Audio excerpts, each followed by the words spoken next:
So Crinacle reached out to me last month to have a heart-and-heart talk in order to address some things and iron things out, and I thought, why not? I'm open to hearing him out. Then after our first call, which went well, we decided to do a Q&A to address this whole situation for the audio community. So here it is. First question, someone asked, is there any beef between you, between me, between you, and how did your beef together end? I think it started out with, you criticizing me as a reviewer, which I didn't mind too much, or at least I minded at the start because I felt like the video that you initially made was too memey, not a lot of substance, and then I wrote a comment that stated as such, where I just like, I don't think that this is a really good takedown, if you want to call it that. Then it came with the next video update, which was basically more criticism, and then after that the dust came out, which was more criticism. Then it felt like a lot of videos that came afterwards seemed to be name dropping me, and so that's where I felt like there was beef. But I think when we talked a while back, you said that you had a different perspective on the matter. Yeah, I don't hate anyone. I never thought it as, I guess, beef. I just kind of just saying what I felt, because the whole timing with the whole SIMGOT shenanigan, we can talk about that later, because somebody also asked about that as well. I just found that a little bit too coincidental. I guess the main takeaway from that video wasn't like calling your collabs bad, because it's a subjective hobby, right? You can have your preferences. Like I even mentioned that in the videos, like it doesn't matter which IEM is mid, right? What matters is that when the timing that you have your collab coming out, the SINGOLO, and then at the same time you're kind of like downplaying other competitors and saying they're not bad. So it makes it feel like you are kind of using that to sell your product, right? Which is what I felt, and then that's why I made the video. As for the me name dropping the Dusk for my other reviews, it's because like a lot of people just asked me to compare to the Dusk, so I did it. That's pretty much how it happened. And then you reached out to me to kind of like have a heart-to-heart talk, and then we had a conversation. If you go by the point that there was no beef to begin with, then yeah, there's no beef to begin with. If you're talking about, let's say, animosity towards each other, I would say that I don't have any bad thoughts or bad blood towards Jay. I wouldn't go as far as to say that we are friends, but we're all good. If you want to address the whole SIMGOT shenanigan, you can feel free to address it here. The way that I like to say it is that it is a coincidence, and I have collabs at every price point.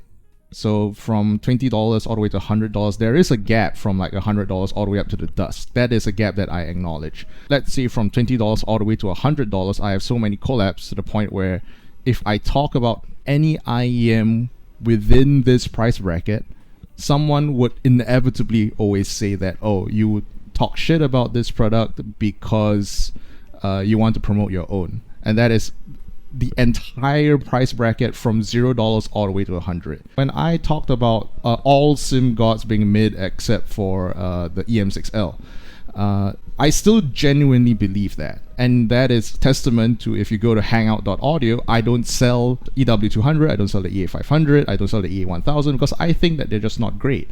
And I'm putting money on the table by doing this. But at the same time, I understand that when I say something like this, and then of course releasing a collaboration at under $100, people are going to say that, you said this because you wanted to take the competition down. But people also need to understand that every price bracket is my competition at this point. I would like to say that at least trust my track record on it. I've been in this hobby since 2009.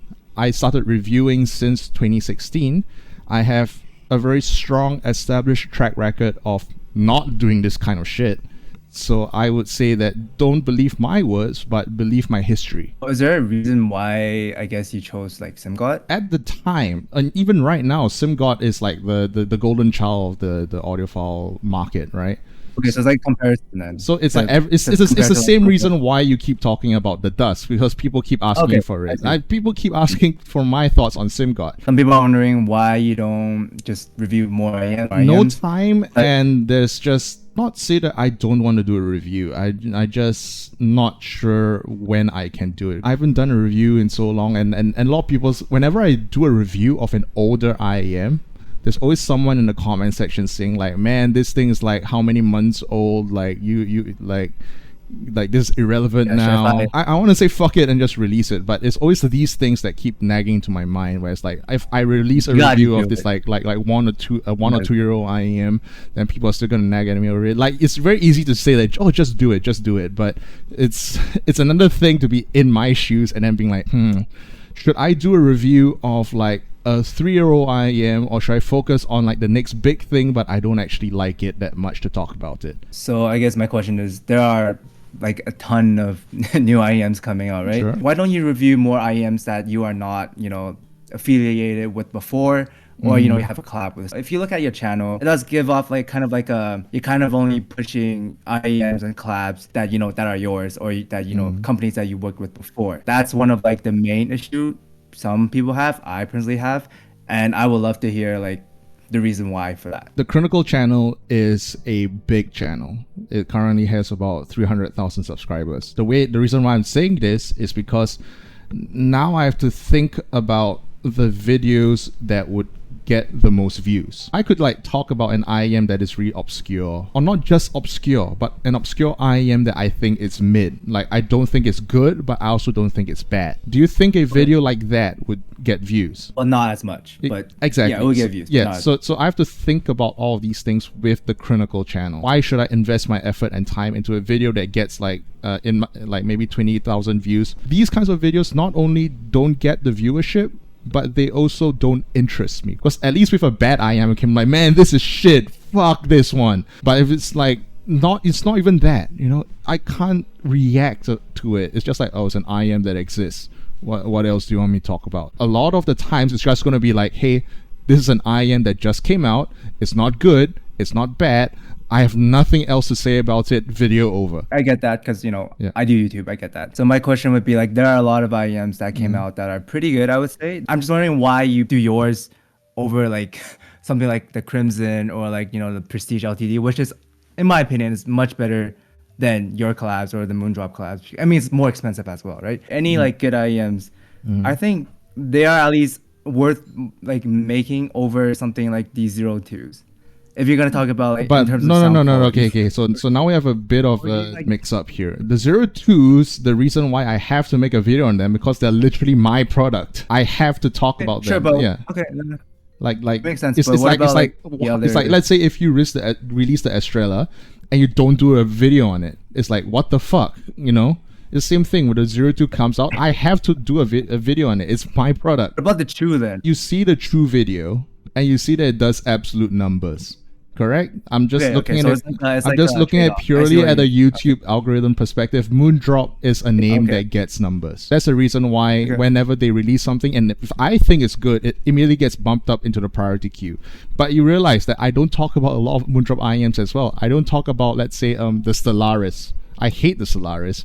I don't talk about their TWSs. That's pretty bad. Yeah, I don't talk about a lot of their IEMs. I don't talk about Starfield 2. Yeah, Starfield 2. I don't talk about that. A lot of people focus on the fact that I talk about the Chew for some reason, and then they forget about literally every other Moondrop product that I completely ignore because I think that they're mid. The Chew is mid, but like it doesn't. But that's in your opinion. No. Here's the thing. That's in your opinion. I think the Chew is great. You think the Chew is mid. Here's the thing. We can disagree. I keep saying that it's a subjective hobby. If we just ignore like what we like and we just look at it from like a YouTuber playing the game perspective, then yes, talking about Moondrop is the safer way to play all of this. You can like sell your own stuff. It's fine. You can promote your own stuff.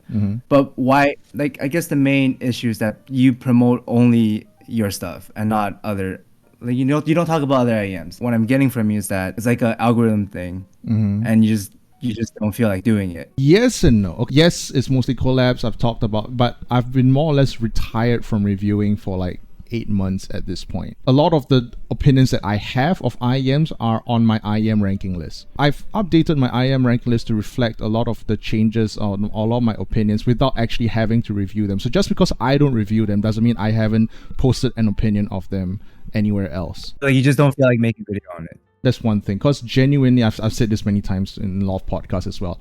I don't enjoy making videos. I actually hate making videos. But if I had to, I would rather just write articles on Crinacle.com. That is what I would really love. But it doesn't get views, and therefore I don't do it. But the problem with writing making a video versus writing an article is that a video takes like tens of hours of editing, as well as scripting, as well as filming, and it's a lot of effort. And at some point, people need to understand that for someone like me, I need to ensure that whatever effort that I'm going to put in has a good enough return, whether or not that being views, in engagement, or even just money. Again, if I'm making a video on an obscure IEM that I think is not good and not bad, it's still effort on my part. I have to still invest tens of hours in making that stupid video that probably no one will watch, and it only serves as like, oh, Crinacle has an opinion on this product, and therefore I have a video that I can point people to. Again, if you want an opinion of my opinion on certain IEMs, I have the IEM ranking list. Now it's discontinued, but I have the IEM ranking list. Question for the Hangout, I guess, would be, some people have some potential issues with, you guys reviewing and selling IEMs that only you and I guess like Timmy approves of, right? So how would you address that? Again, you're using the word reviewing. So it's not a review. Okay, so it's like a showcase. Yes, it's a showcase. When we approve of something, we want to make money off of it, but at the same time, people know our standards. You look at the Hangout, and maybe apart from a few IEMs that we would disagree on, for example, let's say the Moondrop Chew, is there any IEM that is on the Hangout catalog that you think that, it shouldn't absolutely belong there? Besides, of course, the SINGOLO, because I know you hate the SINGOLO. Zeros, SIMGOTs, Raya 2. I think it's overpriced, but it's whatever. I got the Kato on here. Holy shit. Kato is pretty outdated now, isn't it? Still great though. The timeless. Oh, I don't know about that. We can disagree a bit. Okay, I mean, for the most part, it's pretty nice. Got the ZGAT stuff. What about the... Oh, you got the Estrella, right? What do you think of it? Do you want me to talk about it on this video, or you want me to talk about it in private? Oh, I mean, go for it. It doesn't matter. Like, you can have feedback. It's just feedback. The 4 to 5K is spicy. I think this is a tuning that I would have seen like 3 to 4 years ago, like very commonly. The way that you tune it right now is very close to IEF 2020. NANI? I think my biggest issue with the Estrella, and again, don't take this personal, this is just purely my opinion, is the price tag doesn't make sense personally. A lot of people have come in, they have tried it, they also like it. So I'm not saying that from a customer standpoint that people don't think it's value. But that's the thing, you sent it to me, and when customers come into our store, when they ask for the Estrella, we will let them try it. That's the way that we do things.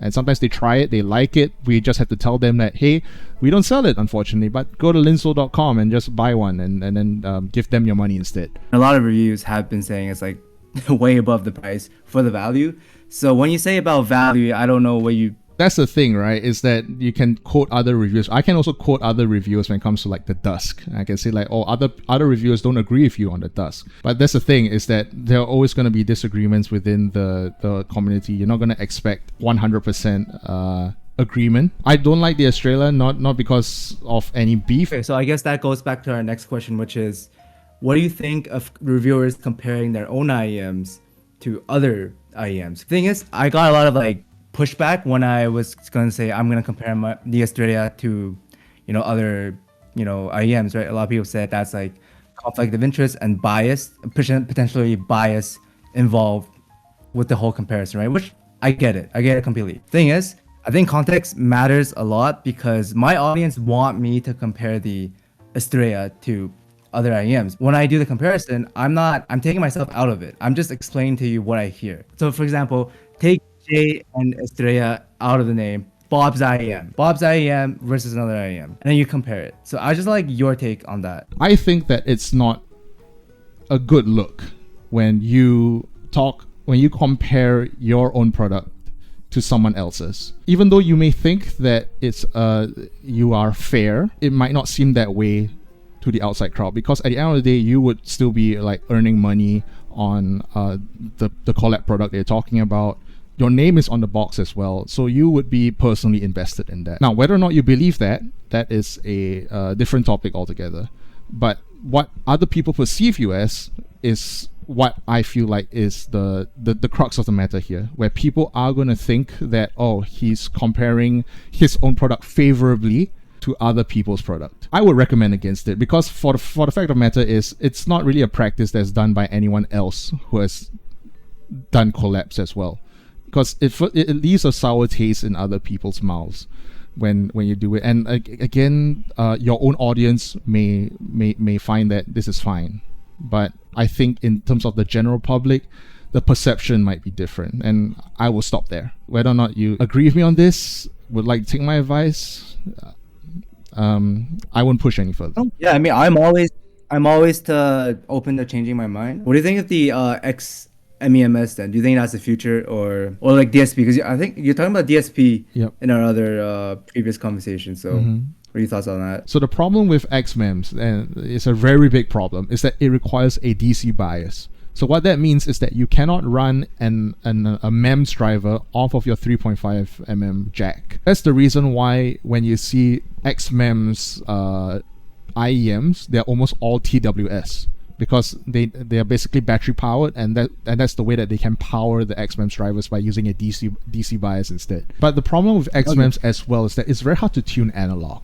So almost all XMEMS based systems require DSP in some way or form. It just becomes another TWS set, because if you use a BA or a DD, you still have to use DSP in some way or form, because all the space has been taken up by like the PCB, the batteries and whatnot, which would interfere with the sound. So you have to fix the sound in DSP somehow. So XMEMS, I think, is a different way of making a TWS, but I would struggle to say that it's the better way to make a TWS. You said you want to talk about DSP, right? So DSP is the future for the simple reason that it's the most accurate way of tuning a driver. Right now, you already have experience in seeing how IEMs are manufactured. So let's say in the ESTRELLA, you're using resistors and capacitors in order to tune the crossovers of the driver. So the problem with that, capacitors and resistors, they're not exact. There will always be some drift in between. So assuming your drivers are perfect, once you use DSP to do an active digital crossover, the digital crossover is perfect. There is no way that it drifts in and out, unlike, let's say, using an analog component. Let's say if you build, like, let's say 1 million ESTRELLAs, they're all going to be slightly different from each other, because the resistors and the capacitors that you chose, or the engineer chose, is not going to be exactly the same. Let's say 2.2 millifarad for the capacitor could be 2.3, could be 2.1, could be 2.4, and all of that affects the sound that comes out of the IEM.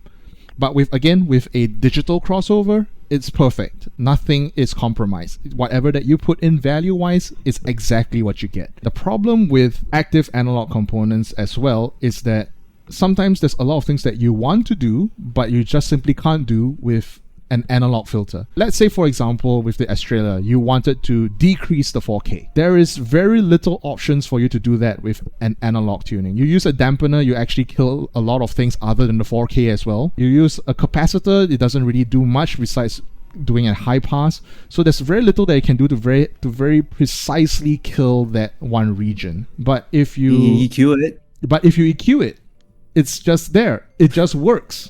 So that's where DSP comes in, and it's so powerful. You can do so many things with it. The world's best speaker nowadays, the world's best studio monitors are all DSP enabled. You're not going to find a perfectly flat pair of speakers that doesn't use some form of DSP inside of their circuitry. In the speaker world, they've already accepted it. DSP is king. DSP is superior. If you don't use DSP, you're back in the Stone Age. But in the IEM world, in the headphones world, it's the opposite, where if you use DSP, you are the Antichrist. So that is what I'm trying to change in the community, where DSP, hey, is actually good. In fact, it's perfect. Well, perfect from a change perspective, not from a tuning perspective. But guess what? With DSP, you can tune it to whatever you like. So that doesn't become an issue anymore. Okay, so I guess you're saying that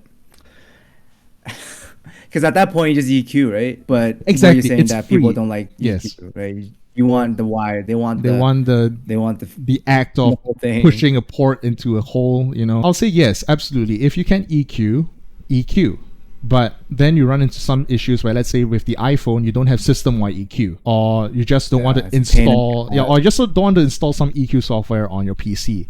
In which case, just having a plug-and-play solution would be very convenient for a lot of people. And that's where I understand things, where it's like, okay, you know what, we can provide you DSP without having you work for it. And I think that's what most people want. Yeah, I mean, last question, the most important question. Someone asked you if cats are allowed at the Hangout. We haven't had someone ask that before.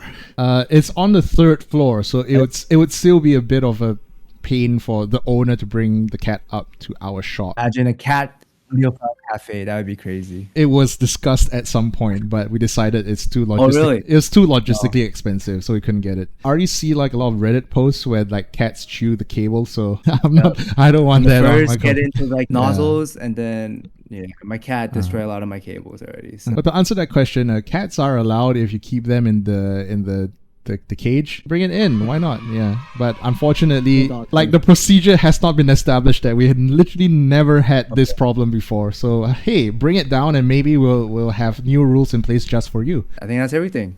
Crinacle, everyone. Hello. Hello. Bye.